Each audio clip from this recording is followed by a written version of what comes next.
What was the Achilles heel of the principle of verification? The principle of verification has been pretty much discarded by analytical philosophers. Why?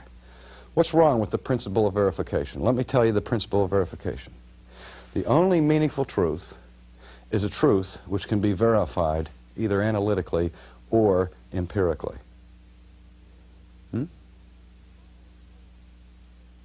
It's very easy. It's so obvious it'd bite you if it were a snake.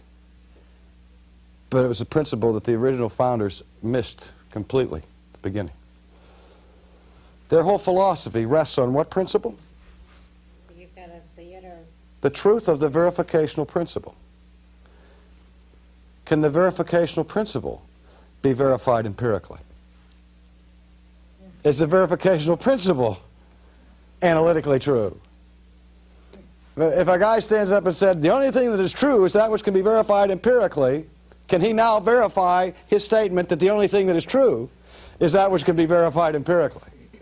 No, you can't verify that empirically. It's an utterly gratuitous rule.